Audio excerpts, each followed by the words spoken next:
기억나요. 그날이요. 아들 집에서 같이 살기 시작한 지 2달쯤 됐을 때였어요. 저녁을 먹고 나서요. 제가 설거지를 했죠. 그릇을 깨끗이 행주로 물기를 닦았어요. 그리고 선반에 올려놨어요. 물소리가 들렸어요. 이상하다 싶어서 나가봤어요.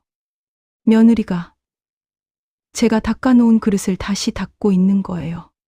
수세미로 박박 문지르면서요. 왜 그래? 내가 다 닦아놨는데. 며느리가 놀라서 돌아봤어요. 아, 어머님. 그냥 제가 한 번 더 헹구려고요. 내가 깨끗이 했는데. 아니에요. 어머님이 못하신다는 게 아니라요. 그냥 제가 하고 싶어서요. 목소리는 부드러웠어요. 웃으면서 말했으니까요. 근데요. 뭔가 이상했어요. 그 다음 날도요. 그 다음 날도요. 제가 설거지를 하고 나면요. 며느리가 다시 했어요. 처음엔 몰래 하더니요. 나중엔 대놓고 하더라고요. 어머님, 설거지 하셨어요? 응. 다 했어. 며느리가 그릇을 하나 들어서 보더니요. 물을 틀었어요. 어머님, 여기 기름기가 남아 있어요. 제가 한 번 더 할게요. 기름기? 어디? 여기요. 보이시죠? 제가 다시 할게요. 저는 안 보였어요. 기름기가요. 하지만 며느리는 모든 그릇을 다시 닦기 시작했어요. 제가 닦은 것들을요. 전부요. 남편한테 말했어요. 여보, 며느리가 내가 한 설거지를 다시 해. 뭐, 왜? 깨끗하지 않대. 당신이 못하는 것도 아닌데. 나도 모르겠어. 일주일쯤 지나니까요. 며느리가 말했어요. 어머님, 그냥 제가 설거지 할게요. 왜? 내가 할 수 있는데. 아니에요. 어머님 하시면요. 제가 다시 해야 해서 이중으로 일하는 거예요. 이해해 주세요. 저도 깔끔한 편이라서요. 어머님이 하시면 제 기준에 안 맞아요. 제 기준에 안 맞다고요. 그 말이요. 계속 맴돌았어요. 제가 할게요. 어머님은 편히 쉬세요. 편히 쉬라고요. 사실은요. 하지 말라는 거였죠. 당신이 하면 더럽다는 거였죠. 그날부터요. 설거지를 못했어요. 70평생 해온 설거지를요. 안녕하세요. 저는 75살 서울 외곽에 살고 있는 김영숙이라고 합니다. 제가 오늘 여러분께 제 이야기를 들려드리려고 해요. 쉽지 않은 이야기이며 부끄럽고 분노에 가득 찬 이야기입니다. 저처럼 당하는 분이 없으셨으면 해서요. 저는요. 강남에 아파트가 있었어요. 40억이 넘는 집이었죠. 평생을 모아서 산 집이었어요. 그 집을요. 하나뿐인 아들에게 줬어요. 같이 살자고 해서요. 손주 교육 때문이라고 했죠. 그런데 지금은요. 아파트도 없고요. 아들도 없고요. 손주도 못 보고요. 모든 걸 잃었어요. 어떻게 이렇게 됐는지요. 말씀드릴게요. 이 이야기 시작 전 구독과 좋아요는 엘라 채널에 큰 힘이 됩니다. 그 일이 있고 나서요. 1년이 넘게 지났어요. 오늘 우리 집에 갔습니다. 아니, 우리 집이었던 곳에요. 1년 3개월 만이었어요. 손이 떨렸어요. 초인종을 누르는데요. 문이 열렸습니다. 그런데 모르는 젊은 남자가 나왔어요. 혹시 여기 집주인 아시나요? 남자가 당황한 표정으로 대답했어요. 네, 집주인이요. 해외 나가셨는데요. 해외요. 언제요? 저희가 작년 10월에 전세로 들어왔는데 그때 이미 안 계셨어요. 전세요? 얼마예요? 5억 2천에 2년 계약이요. 근데 할머니는 누구신데 자꾸 초인종을 누르신 거예요. 뭐라고 대답해야 할지 몰랐어요. 계단을 내려왔어요. 다리가 후들거렸죠. 엘리베이터는 탈 수가 없었어요. 이게 꿈인가? 내가 잘못 들은 건가? 하지만 아니었어요. 현실이었어요. 40년을 모아서 산 그 집. 하나뿐인 아들에게 준 그 집. 이제 남의 집이 됐더군요. 공원 벤치에 주저앉아서 남편한테 전화했어요. 여보, 나야. 어떻게 됐어? 아들 만났어? 아들은 없었어요. 다른 사람이 살고 있어요. 무슨 소리야? 전세래요. 5억이 넘는다고. 작년 10월부터 살고 있대요. 남편이 분노하는 소리가 들렸어요. 이 자식이 뒤통수를 치다니. 기가 막혀서. 일단 정신 차리고 집에 갈게요. 전화를 끊고 한숨을 쉬었어요. 버스를 타고 돌아갔어요. 창밖 풍경이 지나갔어요. 강남에서 서울 외곽으로. 어떻게 이렇게 됐을까요? 처음부터 얘기해 볼게요. 우리 아들 얘기를요. 하나뿐인 그 아들 얘기를요. 1975년이었어요. 아들을 낳았을 때요. 참 힘들게 낳았어요. 난산이었죠. 하지만 품에 안았을 때 세상을 다 가진 기분이었어요. 하나만 낳자고 했어요. 그 시절엔 드물었죠. 다들 둘씩, 셋씩 낳을 때요. 하지만 우린 하나만 잘 키우자고 했어요. 남편은 공장 다녔어요. 저는 식당에서 설거지하고 밤엔 아파트 계단 청소했죠. 돈을 모았어요. 강남에 아파트도 샀어요. 당시에는 강북과 강남이 큰 차이가 없었죠. 단지 남편 공장과 가까운 거리라는 이유로 강남을 선택했죠. 지금 생각해보면 그때 집을 산 게 가장 큰 후회가 되네요. 착했어요. 우리 아들. 공부도 잘했고 효자였어요. 대학도 보냈어요. 장학금 받고 아르바이트 하면서 열심히 다녔죠. 졸업하고 대기업 들어갔어요. 얼마나 자랑스러웠는지 몰라요. 우리 아들 대기업 다녀요. 동네 사람들한테 자랑하고 다녔죠. 29살에 결혼했어요. 신부도 괜찮아 보였어요. 얌전하고 예의 바른 것 같았죠. 그땐 그렇게 보였어요. 2년 뒤에 손주가 태어났어요. 남자아이. 세상에 그렇게 예쁠 수가 없었어요. 우리 아들 닮아서 더 예뻤나 봐요. 매일 보고 싶었어요. 퇴근 후엔 아들 집에 가서 손주 돌봐줬죠. 며느리도 좋아하는 것 같았어요. 어머님, 감사해요. 하면서요. 행복했어요. 진짜로. 주말엔 손주 보고, 명절엔 모두 모이고, 아들은 효자였고, 며느리도 착했고, 이게 평생 갈 줄 알았어요. 우리가 함께 할 줄 알았어요. 평생을. 하지만 아니었어요. 아들이 전화했죠. 엄마, 상의할 게 있어. 우리 집에 와봐. 뭔가 목소리가 평소와 달랐어요. 집에 갔더니 며느리랑 둘이 심각하게 앉아 있더라고요. 엄마, 아빠. 솔직히 말씀드릴게요. 애가 내년에 중학생이에요. 근데 지금 사는 동네는 학군이 안 좋아요. 강남으로 가야 해요. 그런데 우리 힘으론 집을 못 사요. 며느리가 말했어요. 저희가 알아봤는데요. 어머님 집 있는 동네가 학군이 정말 좋대요. 집을 달라는 거였어요. 물론 같이 살자고 했죠. 부모님 모시면서 같이 살아요. 저희가 평생 모실게요. 남편이랑 얘기했어요.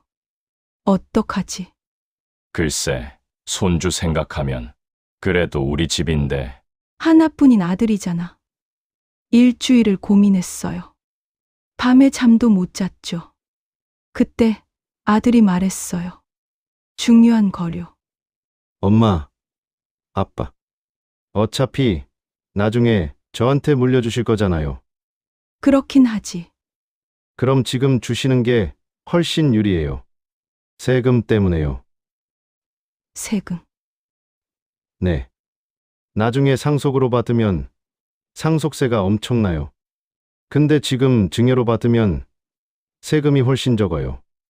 며느리도 거들었어요. 맞아요, 어머님. 저희가 알아봤는데 지금 주시면 몇 억은 절약되는 거예요. 몇, 네. 나중에 어머님, 아버님 돌아가시고 받으면 세금만 10억 넘게 나와요. 근데 지금 살아계실 때 증여로 주시면 3억 정도만 내면 돼요. 3억도 적은 건 아닌데. 그걸 아들이 내겠다는 게 아니잖아요. 어머님이 내시는 거죠? 그럼 어차피 어머님 돈 나가는 건데 10억 내실 거예요. 3억 내실 거예요? 그 말이 맞는 것 같았어요. 남편이랑 얘기했죠. 세금이 그렇게 차이 난대. 그래. 살아있을 때 주면 7억을 아낀대. 죽어서 주면 10억을 세금으로 낸대. 7억이면 큰 돈인데.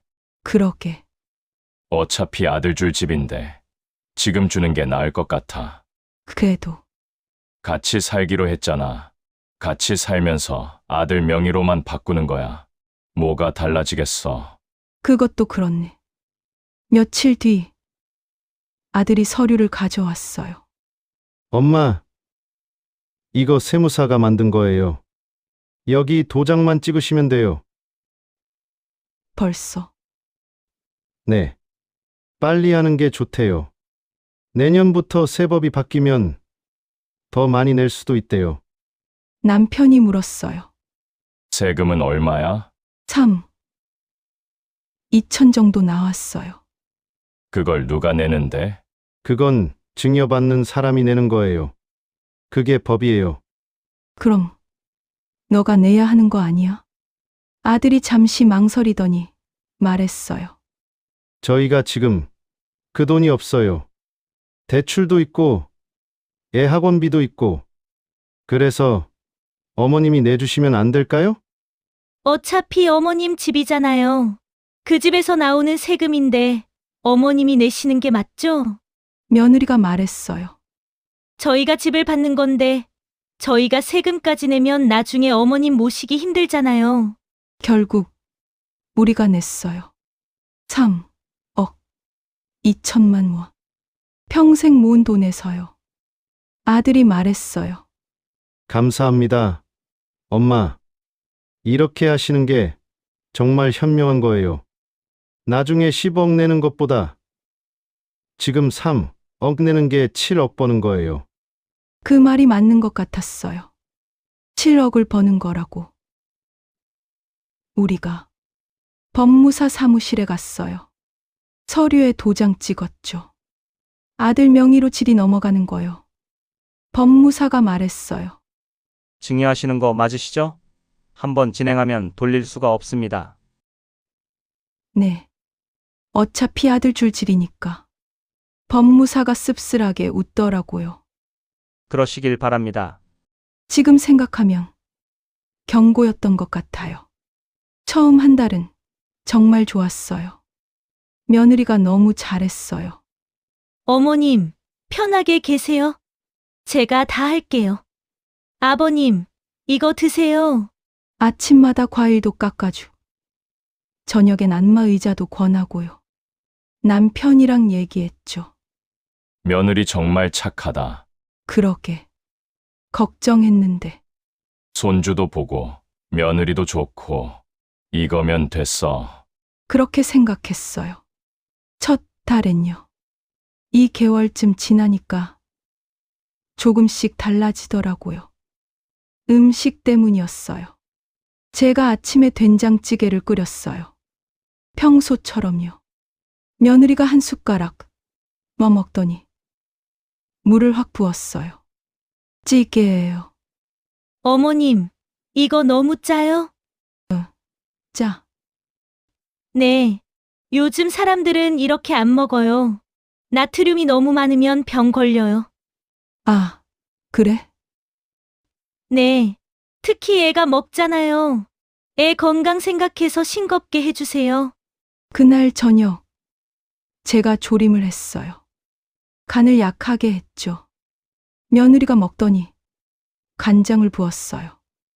맛이 없네요. 싱거워서 못 먹겠어요. 아까는 짜다고. 아까는 너무 짰고, 지금은 너무 싱거워요. 적당히 해주세요. 적당히가 뭔지 모르겠더라고요. 그 다음부턴 제가 뭘 해도 며느리가 싫어했어요. 국을 끓이면 너무 자극적이에요. 볶음을 하면 기름이 너무 많아요. 찜을 하면 이건 애가 안 먹어요. 결국 제가 안 하게 됐어요. 부엌 일을요. 어느 날은 손주 방학이었어요. 점심을 해줬죠. 김치찌개에 계란말이요. 손주가 잘 먹었어요. 할머니 맛있어. 그래. 많이 먹어. 행복했어요. 그 순간만큼은요. 근데 며느리가 퇴근해서 왔어요. 아들, 오늘 점심 뭐 먹었어? 할머니가 김치찌개 해줬어. 며느리 표정이 확 굳었어요. 저녁 먹고 나서 며느리가 말했어요. 어머님, 낮에 애한테 뭐 먹였어요? 김치찌개랑 계란말이. 김치찌개요? 그거 얼마나 짜요? 애가 그런 거 먹으면 콩팥 망가져요. 애가 맛있게 먹었는데.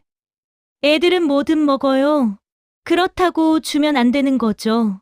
어머님, 낮에 애 있을 때 부엌 사용 안 해주시면 안 돼요? 그럼 애 밥은? 제가 아침에 도시락 싸둘게요. 그거 데워주세요. 그날부터 제가 요리한 건 손주 입에 못 들어갔어요. 부엌에 가면 며느리 눈치가 보였고, 뭘 해도 너무 짜다. 너무 자극적이다. 애 건강에 안 좋다. 결국엔 아예 부엌을 못 쓰게 됐죠. 3개월쯤 됐을 때요. 어느 날 저녁이었어요. 며느리가 창문을 활짝 열었어요. 겨울인데요. 왜 그래? 냄새 좀 나요? 냄새. 아버님이 좀 그러세요. 남편을 쳐다봤어요. 며느리가 말했죠. 노인 냄새라고 있잖아요. 요즘 애가 예민해서요. 학교에서도 냄새 때문에 애들이 놀린대요. 남편 얼굴이 새빨개졌어요. 그래. 그럼 조심할게. 그날 밤 남편이 혼자 샤워를 3번 했어요.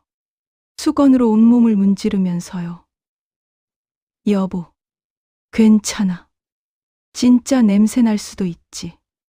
근데요. 남편 손이 떨리고 있었어요. 그 다음부턴 더 심해졌어요. 어머님 제가 할게요. 그냥 두세요. 불편하시죠? 아니야.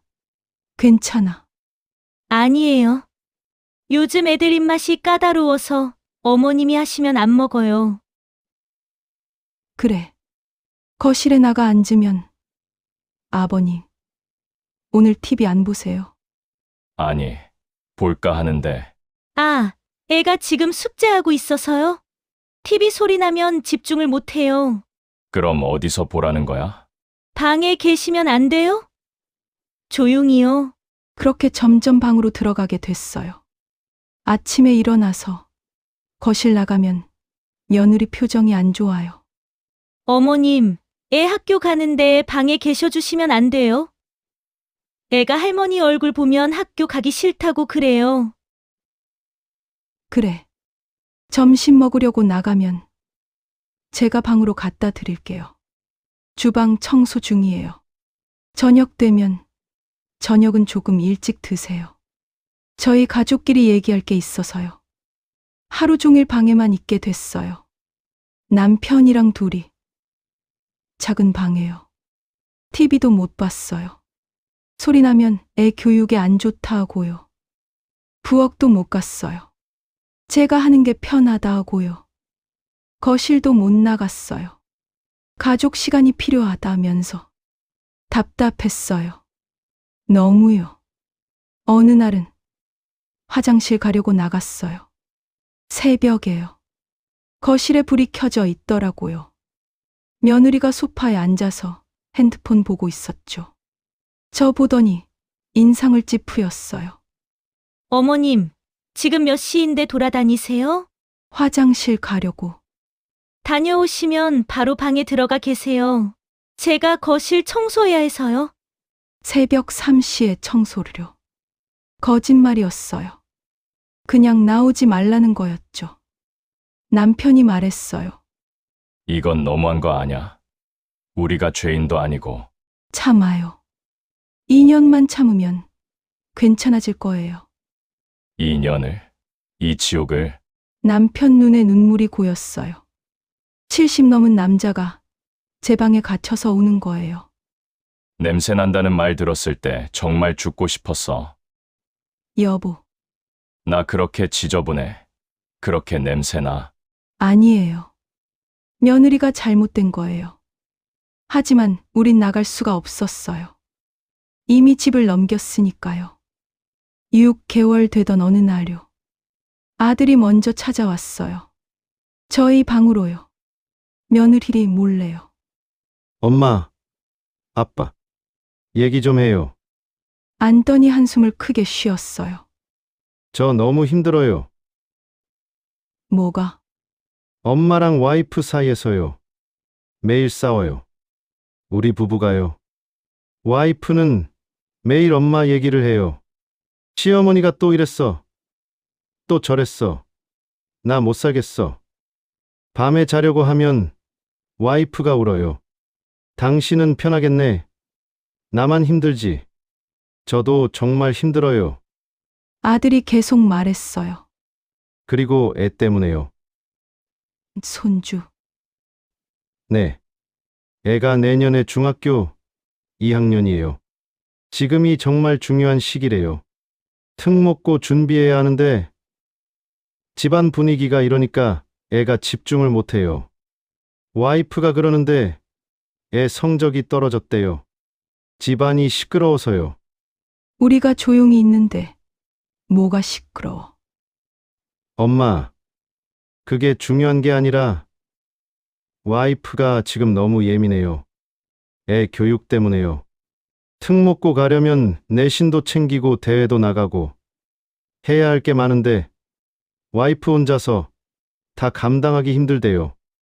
그러더니 아들이 말했어요. 엄마, 아빠, 2년만 떨어져 살면 안 될까요? 뭐, 2년만요. 딱 2년. 애가 특목고 입시 끝나고 고등학교 들어가면 그땐 분위기도 나아지고 와이프도 여유 생기고 그럼 그때 다시 같이 살아요. 제발요. 저 진짜 힘들어요. 회사 갔다 오면 집에서 전쟁이고 주말엔 와이프랑 싸우고 이혼하자는 소리까지 나와요. 이군. 네. 와이프가 진짜 못 살겠대요. 시부모님 모시면서 애 교육하는 게 너무 힘들대요. 엄마, 아빠만 안 계시면 모든 게 해결된대요. 남편이 화를 냈어요. 그게 무슨 소리야. 우릴 쫓아내자는 거야. 쫓아내는 게 아니라 잠깐만 떨어져 사는 거예요. 잠깐이 얼마나 잠깐인데. 2년이요. 딱 2년만요. 애가 중3 되고 고등학교 입시 끝나면 바로 다시 모실게요. 아들이 눈물을 글썽였어요. 제발요. 이러다 제 가정이 깨져요. 2년만 저 좀 살려주세요. 그날 밤 남편이랑 밤새 얘기했어요. 어떡하지? 모르겠어. 아들이 저렇게까지 힘들어하는데 그래도 우리 보고 나가라는 건 좀 아니잖아. 2년이니까 참아야 하나. 2년만. 2년이면 긴 시간인데. 하지만 하나뿐인 아들이잖아. 아들 가정이 깨지면 우리도 끝이야. 이혼하면 손주는 누가 키워? 며느리가 데려가면 우린 평생 못 볼 수도 있어. 그리고 손주 특목고. 그것도 중요하잖아. 우리 때문에 손주 인생이 망가지면 안 되지. 결국 마음을 굳혔어요. 2년만 참자. 2년 지나면 손주도 고등학생 되고, 며느리도 여유 생기고, 아들도 덜 힘들고. 그럼 다시 좋아질 거야. 그럼 그때 다시 같이 살면 되고. 응. 2년은 금방 가. 순진했어요. 정말로요. 2년이면 손주 특목고 입시 끝나는 거니까요. 그럼 다 해결될 줄 알았어요. 며느리도 편해지고, 아들도 행복해지고, 우리도 돌아갈 수 있을 거라고. 2년만 기다리면요. 아들한테 말했어요. 알았어. 2년만 떨어져 살게. 정말요? 엄마, 고마워요. 정말 감사합니다. 대신 2년 후엔 꼭 다시 같이 사는 거다. 당연하죠. 약속할게요. 애 고등학교 입학하면 바로 모시겠습니다. 그래. 그리고 집 구하시는 거 제가 도와드릴게요. 어디 좋은데 알아볼게요. 남편이랑 부동산 다녔죠. 세금 내고 있는 돈을 다 털어보니 2억이었어요. 집 말고 노후 자금으로 모아둔 게 2억 정도요. 2년 전세 구하자. 근데요. 서울 안에서 2억으로 구할 수 있는 전세는 딱 한 곳뿐이었어요. 서울 외곽. 경계선 근처요. 30평대 아파트요. 오래됐지만 괜찮았어요. 여기로 하자. 남편한테 말했어요. 2년이면 금방 가겠지. 그럼 손주 특목고 입시 끝나면 바로 들어가는 거야. 그때까지만 참자. 아들도 약속했잖아. 2026년에 다시 모신다고. 2억을 전세 보증금으로 다 넣었어요. 계약서에 2년. 2024년 7월부터 2026년 6월. 그때쯤이면 손주 고등학교 입학하고 한 학기 지났을 때네. 그럼 며느리도 여유 생겼겠지. 그때 다시 들어가면 돼. 이사 가는 날이었어요. 아침 일찍 이삿짐 센터가 왔어요. 짐 싸는데 아들 가족은 안 나왔어요. 방문 닫아놓고 그냥 있더라고요. 나갈게. 문 앞에서 말했어요. 대답이 없었어요. 한참 있다가 아들이 문 열고 나왔죠. 잘 가. 그게 다였어요. 손주는 학교 갔어요.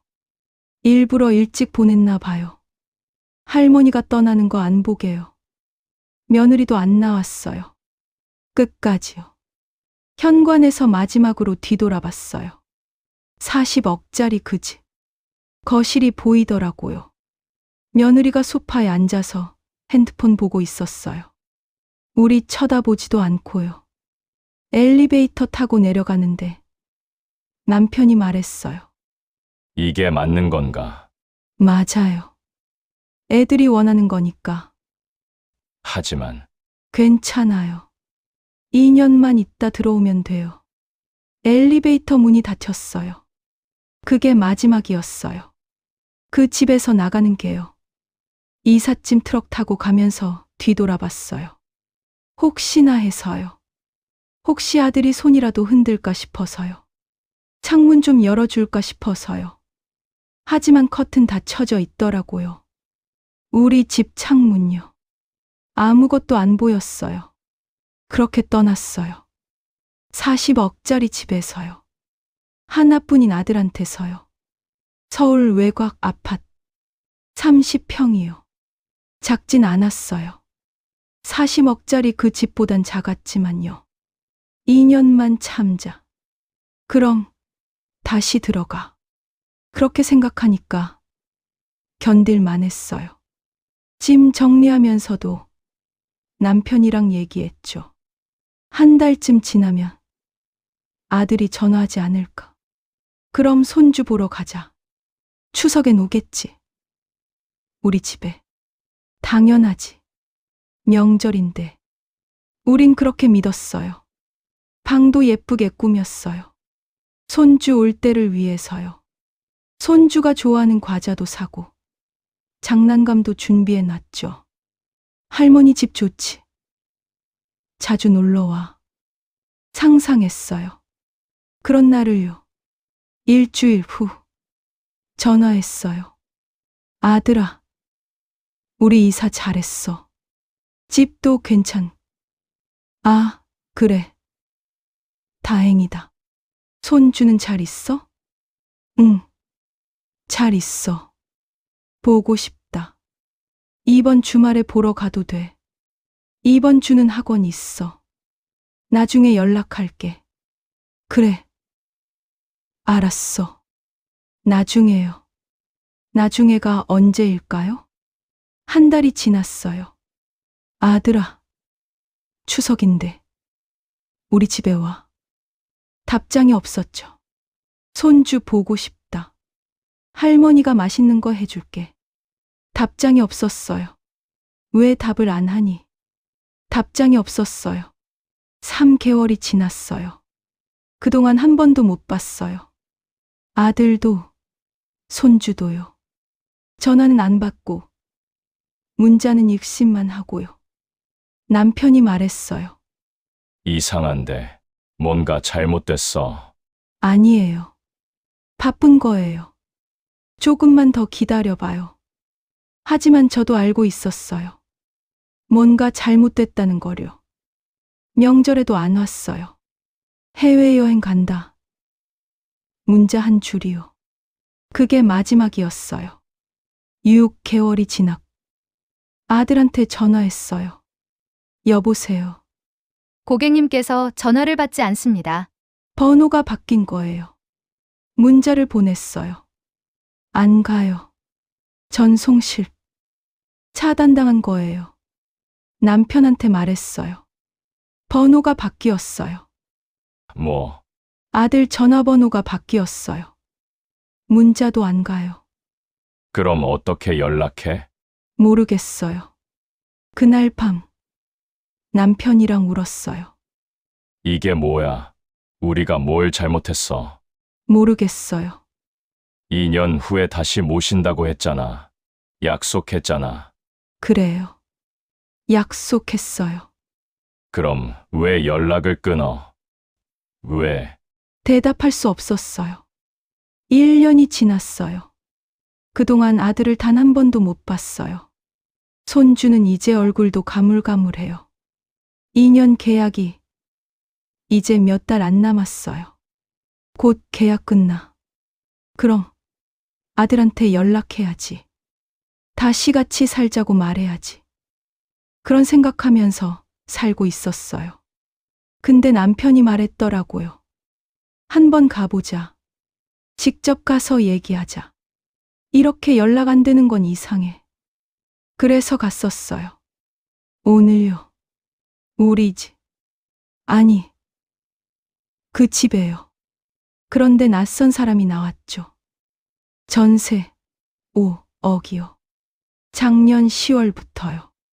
작년 10월이면 우리가 이사 간 지 3개월밖에 안 됐을 때예요. 그때 이미 전세를 놓았던 거예요. 집에 와서 알아봤어요.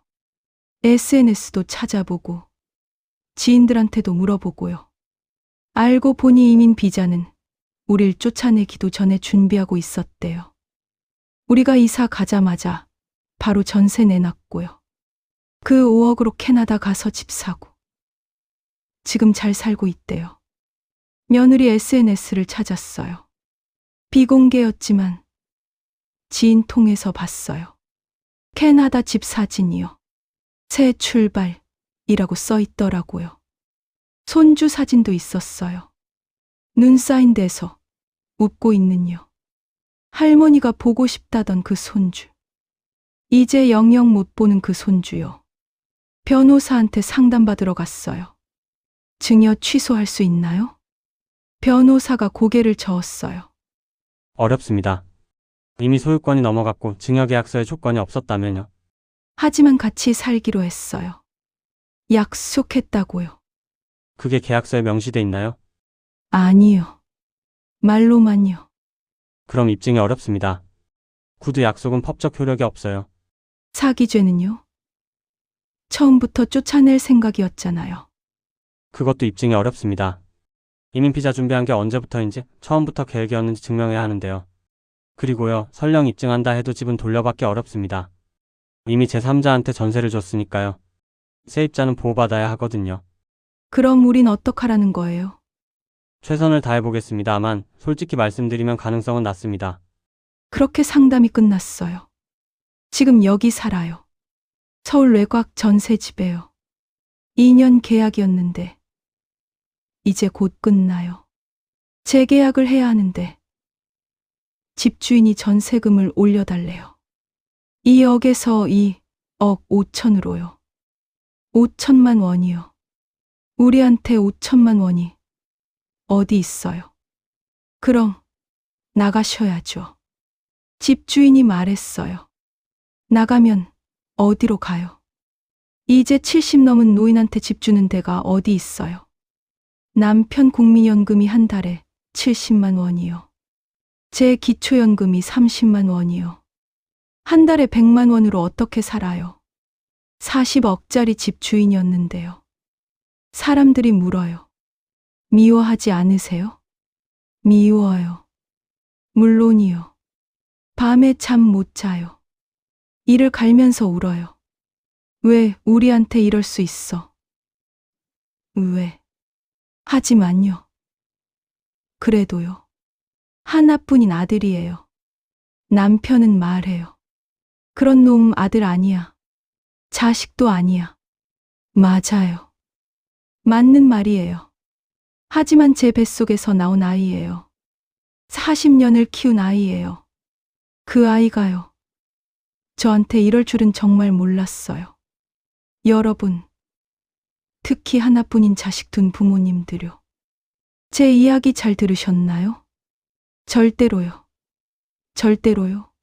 살아있는 동안 집 넘기지 마세요. 살아있을 때 주면 세금 아낀다. 그 말 믿지 마세요. 세금은 받는 사람이 내는 게 맞아요. 같이 살겠. 그 말도 믿지 마세요. 2년만 떨어져 살자는 말도요.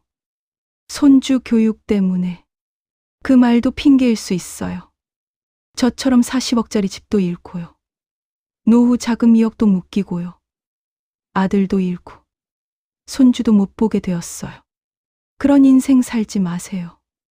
저는요, 이제 75살이에요. 남은 게 뭐가 있을까요? 이 외곽 전세집도 곧 나가야 하고요. 갈 곳도 없고요. 하나뿐인 아들은요, 지구 반대편에서 잘 살고 있고요.